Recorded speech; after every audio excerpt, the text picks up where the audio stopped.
Hey guys, hope you're well. I'm going to talk a little bit about frequency distributions. So we are moving past just kind of a basic introduction and into sort of how do we start using statistics and messing with it.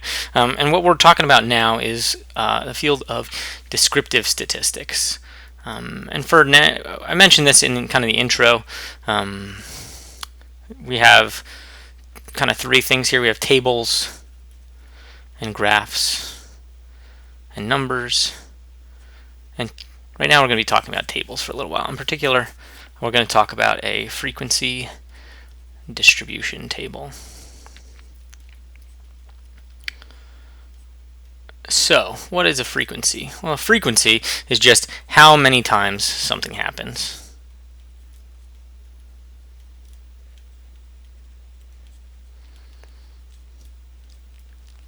And so a frequency distribution table just is a table, right? You know what a table is? It's like a bunch of numbers and stuff. It's a table. Got some stuff here, numbers.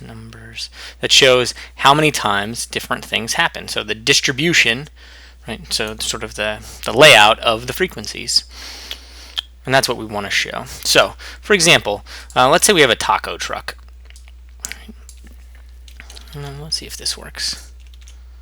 It does work. Excellent. So we have a taco truck, and we have taco fillings that people purchase. And we had 30 orders, and these are the orders that people placed. Right. So tofu, chicken, tofu, chicken, etc. Right. That's the orders that people placed. What we want to do is, we have this data, but that doesn't tell us really very easily. It's in there. It doesn't tell us very easily how often people bought stuff. So we're going to make a frequency distribution table. We have 4 fillings. We know this because it's our menu, but you could find it out from looking at the table. It would just take a little while. And those 4 fillings are beef, chicken, fish, and tofu. Okay. Now, what we want is a table that tells us the frequency of each of these fillings. And that's what we're going to build. It's pretty easy. All we have to do is count. So, let's use red for beef because it's red meat. I don't see any beef here. I see 1 here, 2 here. No more.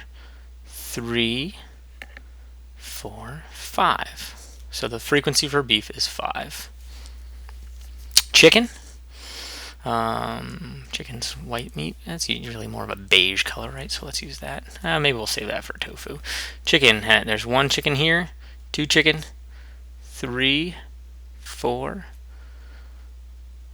5, 6, 7, 8, 9, 10, 11, 12. 12 chicken tacos. All right. Fish. No fish here.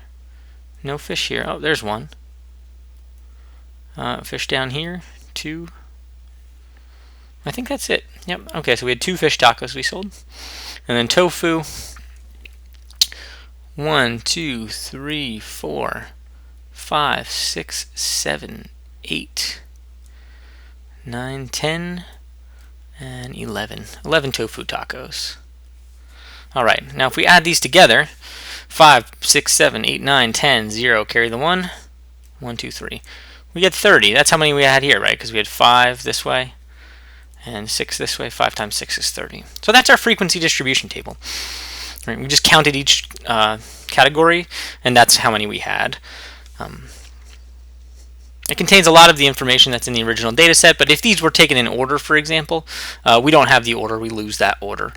And we did this by hand. Now, if you have a really big table, that's not very easy. So we can use Excel to do it a little faster. I'm going to put this data back into Excel. Okay, so we have this data in Excel. We want to get it all in one column. We could enter it manually. It's faster to do it not manually. And as long as I'm careful, I won't accidentally delete any of the data. I think Excel will give you a warning if you do that, but I'm not going to test it. So we have 30. Yes, there are 30 of these. Down here it gives us a little count. I really would like to have a title at the top of here, right? So we'll call this taco orders. Okay. Now what I want to do is I want to count my fillings. Right. I have 4 different fillings again: beef, chicken, fish, tofu, and I want my frequencies. Now what I could do is count, but I don't want to do that. I want Excel to count for me. So what I can do is I can say, okay, equal count if. That's a formula. Count if, and count if takes 2 arguments, right? One is the count part, the range where I want it to count. So this is where I tell it where my taco orders are. Okay. So I'm going to do this the wrong way first, and then kind of walk you through how to do it correctly. So beef, right? It should work, right? That's 5. That's what we counted, right? And that works okay. But it has 3 minor problems. First, if we copy this and put it in the next one, it's still counting beef. The other thing that's wrong with that is that the range has changed, right? So it's no longer counting this tofu right here, right? So what I want is for it to be chicken, right? I want it to be counting chicken because that's my filling, and what I want is for it to count the original range. Finally, if we want to know what it's counting, right, we have to look inside here to see what it is, right? So you might think that it's chicken, but if you look up here in the formula bar, you can see that it's counting beef. So those are the 3 things that we kind of want to change. So the first thing we can do is change the thing that we're counting to, change the criteria to something that we refer to. So we can make it this right here. It's not case sensitive, so that's fortunate. Right? This is the same as beef, the lowercase beef. And now you can see in the formula, it's counting D2. So now if I copy and paste this, it's counting chicken again. It still has that problem, right? It's still counting the wrong ones. So I want to fix that too. Okay. The way to fix that is to stop using relative references and start using absolute references, right? So by default, Excel assumes that what I want is I really want to start counting the thing that's 1, 2, 3 to the left, and then all the way down for 30 rows. But I don't want. What I want is to count these 30 rows and no other 30 rows. So what I can do is I can put $signs in front of these, and that will keep it fixed. Okay. Another way to do that is to just press the F4 key.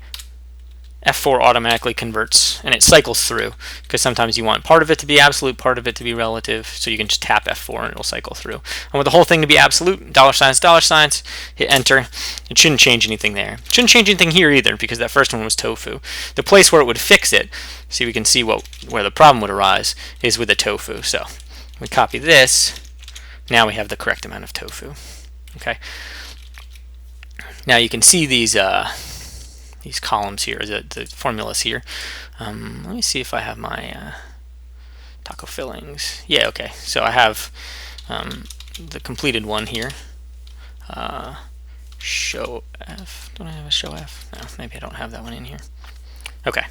But this has the formulas here that I use to calculate them. To get the total, I can put the sum here, equals sum D2, D5. And that puts us in good shape, right? Let's go back to the scrap one where I'm doing it from scratch. Equals sum, and here we go. Cool, we have 30 tacos, right? Okay, so that's part of it, right? That's how we calculate the absolute frequency. Another thing that we might care about, though, is what's called relative frequencies. The way that relative frequencies work is that they tell us not just what the actual frequency is, but what the actual frequency is relative to the total. So another way to think of relative frequency is a proportion of the total. Right? And so we could, again, by hand we could do it. Put relative frequency over here.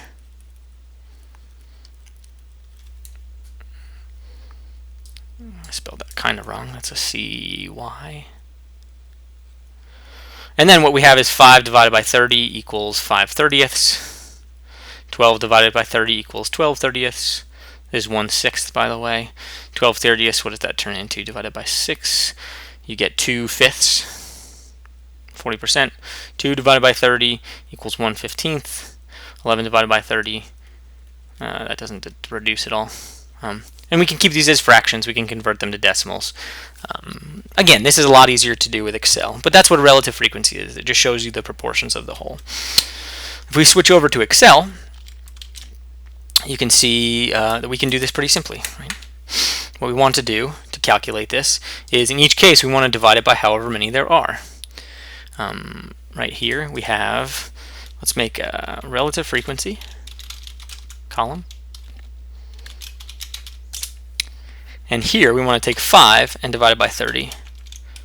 Now again, if we copy and paste this, it's going to give us a problem because it's no longer dividing by 30, now it's dividing by nothing, and you can't do that. It breaks the universe. So convert this to an absolute reference. Now we should be able to copy and paste it as we like. And sure enough, if you do the math, 5/30, 5 divided by 30, you could do it by hand. But this way, we're only using cell references, and so we're unlikely to make a mistake. Or if we did make a mistake, we can track it back to where it was. When we fix it, it'll automatically propagate that correct answer all the way through. The nice thing here is if we add these all up, it should add up to 1. There's one more thing you can do here. That's called a percent frequency. The percent frequency is just these expressed as percentages. Percentage frequency.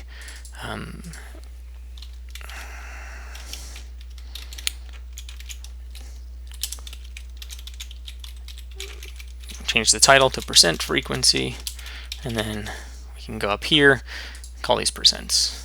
They add up to 100%.